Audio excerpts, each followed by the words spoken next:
అయ్యో అయ్యో అయ్యో అయ్యో అయ్యో.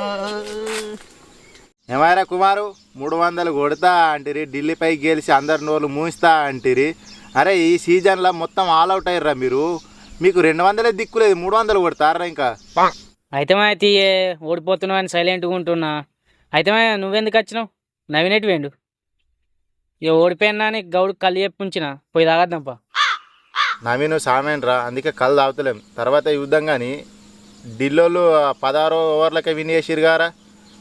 ఇంకా మీ ఉబ్బుడు సలా ఉండ ఇంకా 300 200 కూడా అవుతలేదు మీతోటి. ఎందుకురా ఉంగుతారు? బౌలింగ్ వేస్తుందారా మీకు అసలు? మా టీంకు జిట్టు తగిలిందే, అందుకే మ్యాచ్లో ఓడిపోతున్నాం. నెక్స్ట్ మ్యాచ్ కేకేఆర్కు నెసరెచ్చుకుందిగా, మా అవ్వతోటి జిట్టు తెప్పించి మ్యాచ్ గెలిపిస్తాయి చూడు. ఓ మీరు కేకేఆర్ మీద గెలుతారా? లాస్ట్ సీజన్లో ఒక్క మ్యాచ్ కూడా గెలవలేరురా మీరు కేకేఆర్ మీద. మిమ్మల్ని ఫైనల్ కూడా ఓడగొట్టిరు గారా. ఏం గెలుతారా మీరు?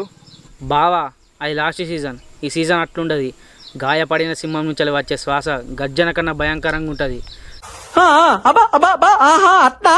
ఈసారి రివెంజ్ ఏంటో చూపిస్తాం. మీ రివెంజ్ లేదో మీ బిల్డప్ లేదో మ్యాచ్కి ముందు మస్తు వంగుతారా, తర్వాత మ్యాచ్ ఓడిపోయేస్తారు. ఇవే బిల్డప్లు వంగకూర్రా, కొద్దిగా గెలిచి ఉంచుర్రా మీరు. మా నాన్నవ్వ తోడు, నెక్స్ట్ మ్యాచ్ గెలుస్తాం, రివెంజ్ ఏంటో చూపిస్తాం. అసలే 2 మ్యాచ్లు ఓడిపోయి సింహం ఆకలి మీద ఉంది, వేటాడతాం. అరే వేటాడతారో బలవుతారో గివే తగ్గించుకో, సరేనా? తగ్గించుకో. తగ్గా, మొత్తానికి తగ్గా, నేను తగ్గా, మా కెప్టెన్ తగ్గడు, మా టీమే తగ్గది. నెక్స్ట్ మ్యాచ్ రాసి పెట్టుకో, బాండ్ పేపర్ రాసి ఇవ్వంట. ఇప్పుడు రాసిస్తా, గెలిచే చూపిస్తాం. సరేరా నువ్వు తగ్గకురా, నేను మ్యాచ్ అయిపోయిన తర్వాత నేను నీతో మాట్లాడతా.